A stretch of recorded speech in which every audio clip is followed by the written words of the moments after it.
Dumb Jake Digivolve 2. Metal Dumb Jake. New Metal Dumb Jake shirt. Only available until May 15th. Link in the description. Digimon is without a doubt one of my favorite franchises. From the show to the video games and especially the toys, the series has always had a special place in my heart. And in today's video, we're going to be talking about even more of the Digimon toys that can actually digivolve. What's good, internet? Jake here, dumb as ever, and don't worry if you haven't seen the first video. You can still watch this one without context, but if you're interested, we covered seasons 1 to 3 of Digimon in the first video. And in this video, we're going to be talking about all of the digivolving toys that came after. So if you like Digimon, or toys, or both, please consider liking and subscribing. And if you don't mind, hyping the video will also help it get out to other people. Alright, let's get into the toys. Digimon Season 4, also known as Digimon Frontier, is where I really fell off of Digimon as a kid. I really did not like the fact that the kids transformed into Digimon, rather than having Digimon as partners, which is funny because now that I'm into Kamen Rider, I can totally see the appeal. It's definitely a show I want to go back and watch one day, because some of the monster designs are just so cool. Digimon in general was kind of falling off around Frontier, and I think a lot of kids were like me and didn't like the changes to the formula, but we did still get a toy line, including a host of digivolving toys. Unlike previous years, the Japanese and US lines were much more similar, but the US did get a few exclusive digivolving toys, including the Spirit digivolving figures. Spirits are these little statues that the characters in Frontier use to transform. They look like the Digimon doing weird poses, which is exactly what these toys look like. We have a Agunimon, which transforms into the Spirit of Flame. It's very silly looking, but the Agunimon mode actually has great detail, and is way more posable than your average Digimon figure. The Beast Spirit of Flame becomes Burning Greymon, which is both a great name and a monster design. The Spirit of Light turns into Lobomon. Again, the Spirit mode literally looks like they just broke their bones for no reason. The Beast Spirit of Light transforms into Kendo Garurumon, which looks like a paladin version of Metal Garurumon. It's very cool looking. Finally, we have the Spirit of Thunder. This hamburger-looking spirit transforms into Beetlemon, which is a really solid action figure, and he's the only transforming Beetlemon in this line. Since they don't technically digivolve in the show, there aren't many actual digivolving figures. Several older figures got re-releases and metallized versions, featuring metallic paint applied to the toy. Growlmon to War Growlmon got a black repaint, which always looks badass, and there were 4 brand new digivolving toys. But for some reason they were never actually released in the US. Thankfully they did release in Bandai Asia territories, like Singapore for instance. The best figure of the bunch is likely Kumamon, who can transform into Korikakumon, a Yeti-looking Digimon. Like I said, Kumamon doesn't exactly digivolve into this guy, but they can quickly switch between modes in the show. Kumamon obviously has a ton of kibble on his back, but I don't know, out of this lineup, he feels the most like an older digivolving figure, with a transformation that's slightly intricate, and it greatly changes the silhouette of the character, unlike Duskmon, an evil-looking Digimon with sword arms, which can transform into Lowimon, a Dark Knight-looking character with cool gold highlights. The transformation is really lame though. It's the classic turn guy around method, and I can't lie, it is clever, but it tends to make for a boring toy in my opinion. Aldamon is the same way, basically just turning around to become Kaiser Greymon. I do like Kaiser Greymon's big shoulder pads though. Beowulfmon is kind of atrocious, by far the weakest of the bunch to me. Beowulfmon looks like a mess, and his other form, Magna Garurumon, looks so goofy. His dog head looks way too tiny, and his chest plate is missing the bottom part, making it look super weird. And in general, his look doesn't evoke the powerful status of the character. He just looks like a chud. The last figures we need to talk about are the 8-inch hybrid digivolving figures. This was Japan's main line of Digimon Frontier figures. They included 2 mannequin action figures, one for the spirit mode and one for the monster form. The set came with armor pieces pieces so you could create the spirit or monster. I'll admit this isn't quite the digivolving gimmick we're used to, but these toys are very cool. The US also got these toys, but with an added addition of human shell pieces, which you could attach to the mannequin. For the first time, I think the US definitively improved the Japanese toys, though the US never got Kaiser Greymon or Magna Garurumon. Starting with Agunimon, you can turn him into the Spirit of Flame or Agunimon, or for the US version, you could also make Takuya. The proportions on the human characters are terrible, but it's such a pleasant addition that I can't really be mad. Takuya had another set featuring the armor pieces for Burning Greymon, who looks a bit too humanoid due to the skeleton. The coolest part is that you can actually combine the sets to form two new Digimon, one of them being Aldamon, who mostly looks like Burning Greymon, and you could also make Ancient Greymon, who looks like a weird dinosaur giraffe. I kind of like it. Next up we had Lobomon, who had pieces for creating Lobomon or the Spirit of Light. The Spirit mannequin pieces are so funny because they're so weird looking. The Lobomon mode is really cool because he comes with a little scarf. The US version came with pieces to form Koji. The second Koji set featured Kendo Garurumon, which again I love the design of. The spirit form just looks like Kendo Garurumon sitting like a dog. His monster form is a bit goofy looking due to the skeleton, but it's not too bad. Koji's two spirits can combine into Beowulfmon, who looks a lot better than his digivolving counterpart. And they can also combine into Ancient Garurumon, which just looks weird. I don't really understand his vibes. The final two toys that made it to the US were Koichi's forms, the first being Loimon, that Dark Knight Digimon from earlier, but this toy of him looks so much cooler. Of course, both of these sets come with Koichi's shell, and the other set is Kaiser Leomon, a black and gold lion form. You can combine these sets to create two alternate forms. The first is Reichmon, a kitted out version of Loimon, and the second is Ancient Sphinxmon, a super impressive and imposing design. Something I like about these figures is that almost every piece gets used. Japan got two exclusive hybrid digivolving figures, the first being Kaiser Greymon, who actually didn't have a spirit form in the show, but the set gives him a cool sword in the stone look for his spirit form. His monster form is just incredible looking. They were really cooking on these designs, man. I really gotta watch this show. The other Japanese exclusive was Magna Garurumon, and this figure is really awesome. Again, he was given a spirit form not seen in the show, which looks like a giant airplane or something. The monster form does an amazing job with this design. I really love how dynamic his chest plate looks. These two sets can combine into their most powerful form, Susanomon, which is an incredibly regal knight, who also has nods to Omnimon with his dinosaur and wolf-themed gauntlets. All of the extra pieces can combine into this insane-looking blaster, which is just so cool. And the sets even come with a clear base so you can pose it with Susanomon. Genuinely just a badass set of toys. And while the play pattern isn't as fun to me as transforming toys, you have to admit that these toys are way more consistent. There were two more US toys I wanted to mention. Both of them were repaints from Season 3's Warp Digivolving toy line. The first was Black Mega Gargomon, which is a cool black and metallized repaint of Mega Gargomon, which transforms into Terriermon, who has black instead of green highlights. And then we had a repaint of Gallantmon in a cool black and blue deco, which you can add armor to, turning him into Gallantmon Chaos mode. And again, this is just a cool redeco. Overall, the Frontier line did a lot of good, but it was already kind of over for the series. And this would be the last of the original Digimon toy line, with the future ones following similar patterns, but having years-long breaks in between.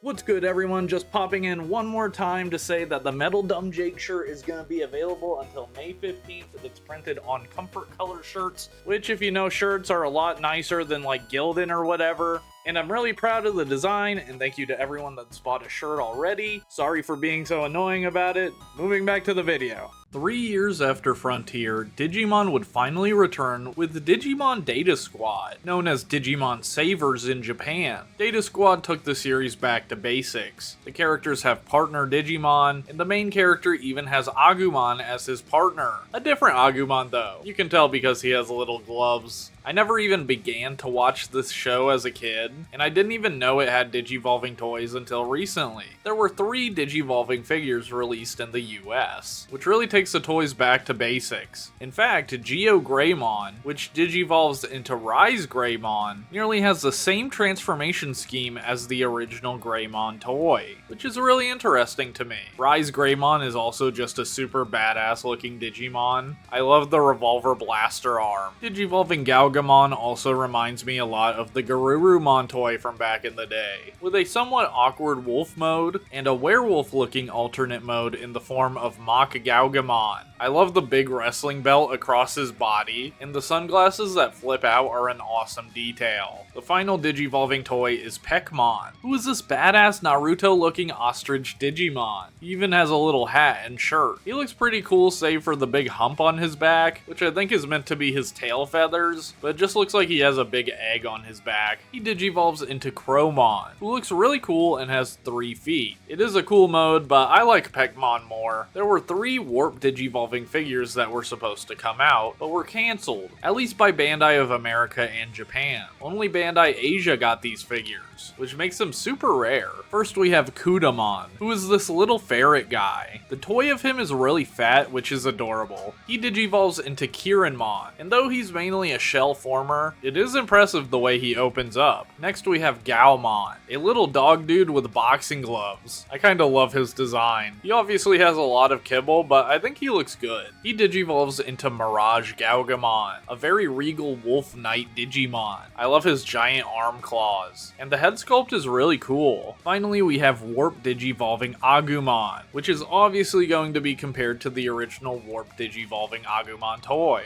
I'll say I think the original definitely beats this new one in both modes, but this figure is still really awesome. The Agumon form is a bit taller than the original toy, but overall I think the proportions work. He digivolves into Shine Greymon, which is a super awesome design, and the toy works surprisingly well. He doesn't have the separate wings like the actual design, but they did paint his back kibble to kind of look like wings, which is cool. I do like that this toy also ends up with Agumon headpieces on its back. It's just tradition at this point. There is one last set of digivolving toys, called Lightning Digivolve toys, which were tiny figures of rookie Digimon that turn into their next forms. The fun part of these toys is that when you press a lever on their back, the rookie form armor shell explodes off of the toy. Like the pieces literally launch off of it, which is super fun. There were 5 of the Lightning Digivolve figures. And that's all I've got to say for Digimon Data Squad. A short but really strong line, though it is a shame that the Warp digivolving figures are even harder to get than usual. A few years later, Digimon would return with a brand new series. This new show was called Digimon Fusion, or Digimon Cross Wars in Japan.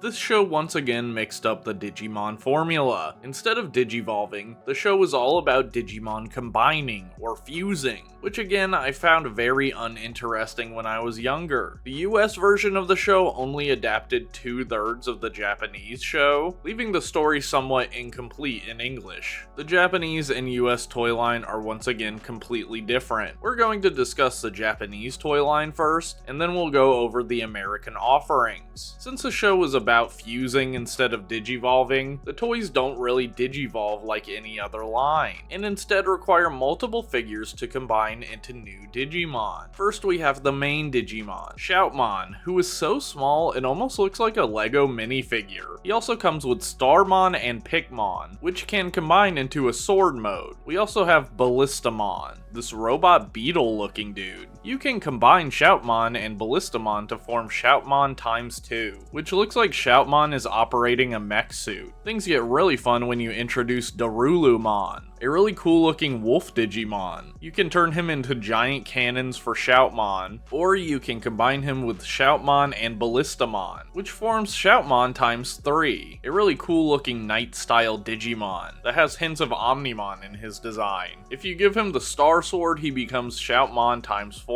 We also have Beelzebumon, which looks like the OG Beelzemon with some armor. He can combine with Shoutmon ×4, forming a centaur-like Digimon called Shoutmon Greymon times 4B, which is so cool. I love a good centaur transformer, and the different forms use all of the pieces, which I really like. Finally, for the main team, we have Sparrowmon, this little triangle fella. He can combine with Shoutmon times 4, creating the ultimate form Shoutmon times 5, giving him a jetpack and blaster. We also had a set of toys for Team Blue Flare. Greymon got a toy. I love all of these different Greymon versions, and this one is rocking a badass blue and orange look. We also have Male Birdramon, this metal bird Digimon. These two can combine into Metal Greymon, this time rocking a cybernetic look. This is a really cool toy and design. There was also a new version of Cyberdramon, who doesn't directly combine with the Metal Greymon, but he does transform into a cannon that Metal Greymon can use. Finally, Dekardramon was released, which is this really cool tank alligator Digimon. He can directly combine with the Metal Greymon, creating Decker Greymon. I love that he has big old tank shoes. Finally, we have 3 more Digimon in the Japanese line. First is a 2-pack featuring Skull Knightmon and Deadly Axemon. Skull Knightmon is a cute little chud, and Deadly Axemon has a really weird but cool look. They combine into Dark Knightmon, who does look cool, though his head looks a bit small. Finally, we have 2 Warmon, which is an exceptionally strange Digimon. It is actually the only toy in the line that actually digivolves. It disguises itself as a poop Digimon called Damemon, which is a sentence I already regret saying. Damemon can open up and transform into 2 Warmon, who is a little knight-looking Digimon. 2 Warmon also transforms into a cannon, and combines with the Dark Knightmon, forming Muso Knightmon.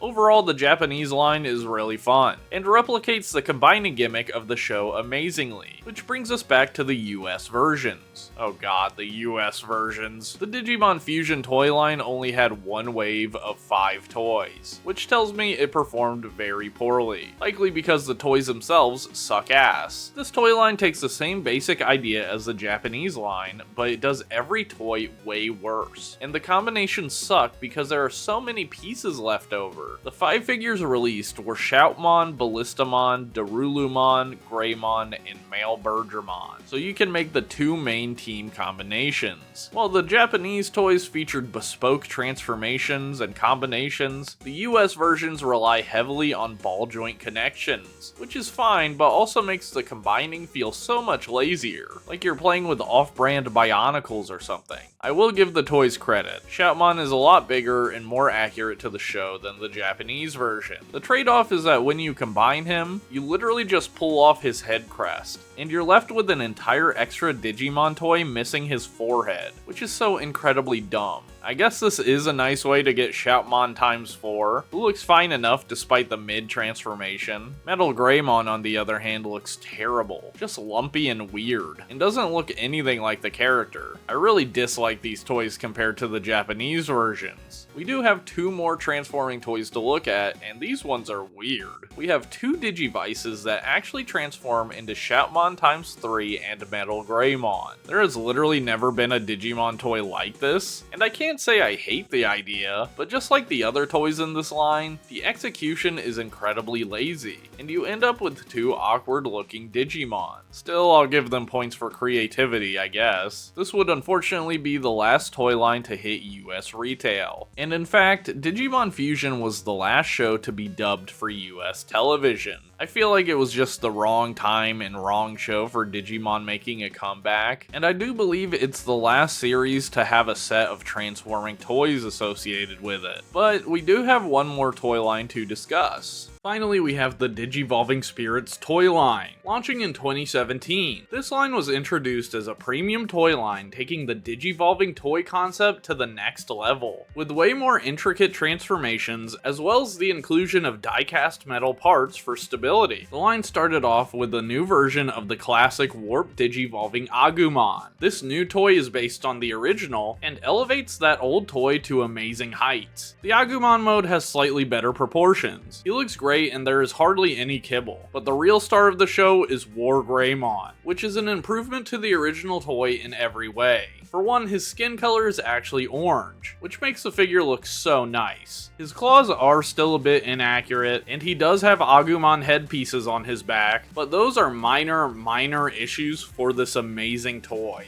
Gabumon also got a major upgrade, especially comparing him to his original toy, which was way worse. This Gabumon mode isn't flawless, there's plenty of kibble, but I think it looks really good for what it is. And for this line, that's kind of the most you can ask for, especially when this dude has to turn into a robot wolf. Metal Garurumon looks amazing, and matches War Greymon in terms of quality. The next figure released was a real surprise, Digivolving Karamon, which can transform into Diaboromon. This Digimon never had a prior Digivolving toy, and this one they cooked up is so freaking cool. Karamon does look a bit flat and squared off, but Diaboromon is just perfection. His long limbs are so creepy and cool, and the sculpt is amazing. The transformation is a bit shell-formery, but it does have a few tricks which makes it interesting. I love that the toy comes with Diaboromon's clock from the movie. The next figure was another great surprise, Gatomon, who can digivolve into Angewomon. Gatomon finally getting a good toy after that terrible Season 2 figure is awesome. She looks really good and is slightly posable. The Angewomon mode also looks amazing, though I will say the toy is a total shell former, giving her a major backpack made of Gatomon parts. You can even remove the entire shell, just leaving an Angewomon action figure. And it's a great action figure, mind you. She looks just like the show, and you can kind of see why she didn't get a toy in the original line. Because oh lord, she is dressed crazy for a kid's cartoon. My favorite part of the transformation is how Gatomon's claws become her pink ribbons. Next we had Dorumon, who could transform into Alphamon. This feels kind of random considering the other figures, but I think he was made to promo the Digimon Tri movie series. The Dorumon mode is adorable, and the Alphamon mode is cool, but the kibble really takes away from his look. It's just all over his back, and ruins his silhouette. Tentomon might be one of the strongest toys in the line. He can digivolve into Mega Kabuterimon, and the transformation reminds me a lot of the original Kabuterimon toy, but it's even more clever. I love the way Tentomon's little spikes flip around to make Mega Kabuterimon's smooth shell. It's super smart, and both forms look amazing with minimal kibble. Tentomon's eyes look awesome, almost like Kamen Rider lenses, and Mega Kabuterimon exudes the power of that Digimon. The next figure would be a new version of Patamon, which transforms just like the original, being a complete shell former. But this time he digivolves into Magna Angemon, who does look extremely cool. But I just feel like him turning into normal Angemon would have made more sense. So you could have the matching pair of Angemon and Angewomon, but like I said, it's still a really cool action figure. And sadly, this would be the last brand new sculpt for the Digivolving Spirits line, which would end after the next release, Black War Greymon, which was a super predictable repaint of the Digivolving Agumon, and it does in fact look amazing. But this being the last figure sucks. The line ended right around COVID, most likely due to poor sales, which have plagued the Digimon toy lines since the start. There was a Digivolving Biyomon into Garudamon prototype shown, and it looks amazing. I love how chibi and fat Biyomon looks, and Garudamon just looks incredible. Sadly, we didn't even get a prototype for Gomamon or Palmon, two of the main Digimon that never got Digivolving toys. This wasn't the best toy line ever, but I think it produced some really great toys. And I would have loved to see the Digivolving Spirits for other seasons. It is sad that Digivolving toys aren't really a thing anymore. In fact, Digimon is more of a card game than a toy line these days. But I would love to see Digivolving toys return, especially considering the awesome Digimon media we have now, like Beat Break and Time Stranger. A transforming Gekomon would be so awesome. But until then, we'll just have to enjoy the memories of the good old days. Thanks for watching, and thanks to my video sources. Their channels and videos are linked in the description below. Please check out their full reviews for any toy you're interested in. And special shout out to Akhtar Rakit. His videos are incredibly informative on the toy line, and they helped me put a lot of this video together. And he's just the GOAT. If you're my age, you probably watched his Digimon toy reviews as a kid. kid. If you enjoyed this video, please consider liking and subscribing. And if you'd like to support me further, I have a YouTube membership and Patreon. For $1 a month, both give you the same thing: an invite to my super chill Discord server where we talk about toys daily and have weekly Transformers and Tokusatsu watch parties. You can also get access to my infrequent members exclusive podcast where I sit down with other content creators to talk toys. And as one final reminder, the Metal Dumb Jake shirt is available until May 15th. Thank you to everyone that has bought one. It's been so cool to see. Alright, I'll see y'all in the next one.